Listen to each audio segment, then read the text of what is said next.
આજે દોસ્તો અમે વિસાવદરના પોલીસ સ્ટેશને બેઠા છીએ। આ બાપા છે, એમની ઉંમર જોઈ લો ભાઈ, નજીકથી બતાવો, બાપાની ઉંમર જોઈ લો। વિસાવદરના અંદાજે જાહેર થયા મુજબ 5 ગામ, અને હજુ જેની જાહેરાત નથી થઈ પરંતુ નાના મોટા ફોન આવી રહ્યા છે ડરતા ડરતા, એવા 20 ગામમાં સરકારી અનાજની ચોરી થઈ છે। ઓછામાં ઓછા લગભગ 2 થી 3 કરોડ રૂપિયાના સરકારી અનાજની ચોરી વિસાવદરમાંથી થઈ છે। અમે અહીંયા પોલીસ સ્ટેશને એફઆઈઆર લખાવવામાં આવ્યા છે। તો પોલીસ જે કાંઈ અધિકારીઓ છે એ માફિયાઓ માટે કામ કરતા હોય એવી રીતે વર્તન વ્યવહાર કરે છે, છાવરે છે। તપાસ કરું છું, ચેક કરું છું, કેટલો જથ્થો ગયો, ક્યાંથી જથ્થો ગયો, આ બધું તપાસ ચાલે છે એમની। ગરીબ માણસ પોલીસ સ્ટેશન આવે તો વગર તપાસે પૂરી દેવાનું, પણ ગુંડાઓની વિરુદ્ધમાં ફરિયાદ લખાવવા ધારાસભ્ય પોતે આવે તો ફરિયાદ નહીં લખવાની।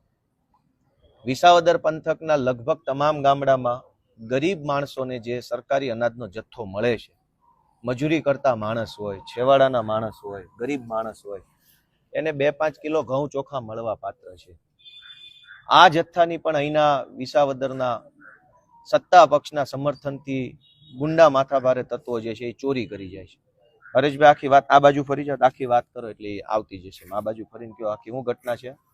આખી ઘટના એવી છે કે વિસાવદરમાં અનાજ ચોરી ઘણો ટાઈમથી થાય છે, પણ પોલીસને ખબર છે, મામલતદારને ખબર છે, બધાને ખબર છે કે આ ચોરી થાય છે, લોકો સુધી નથી પહોંચતું, પણ આ બધા આંખ આડા કાન કરે છે।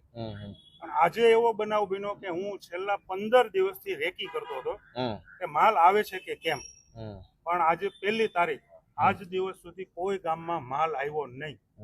આ લોકોએ શું કર્યું, 16 તારીખે, ગઈ 16 તારીખે, આગલી 16 તારીખે, 16 જૂન, હા, ચૂંટણી પહેલા વાળો, લોકોને મેસેજ નાખી દીધો કે તમને માલ મળી ગયો। આવો મેસેજ બધાને જતો રહ્યો છે, પણ માલ ખરેખર નથી મળ્યો। જૂન મહિનાનો, હા, અને મામલતદારમાંથી એવું જાણવા મળ્યું છે કે 6ઠા અને 7મા મહિનાનો માલ એક સાથે આપી દેવામાં આવ્યો હતો 6ઠા મહિનામાં। અચ્છા, 2 મહિનાનો ભેગો માલ। એટલે આ ચોર લોકોએ શું કર્યું કે આ ગરીબ જનતા, ગરીબ માણસો પાસેથી અંગૂઠો લઈ લીધો અને માલ મન આવે 2 કિલો 5 કિલો આપી દીધો અને 2 મહિનાનો ઉધારી દીધો। એટલે આ મોટો જથ્થો ગમે ત્યાં ગાયબ થયો છે। આખા વિસાવદર, ભેસાણ અને બધી જ જગ્યાએ 2 મહિનાનું અનાજ સરકાર તરફથી આવ્યું। 6ઠા મહિનાનું અને 7માનું, એટલે કે જૂન જુલાઈનું 2 મહિનાનું એક સાથે અનાજ આવ્યું। આ વિસાવદરની અંદર રહેલા, ભેસાણમાં રહેલા ભાજપ સમર્થિત ગુંડાઓએ એવું કામ કર્યું।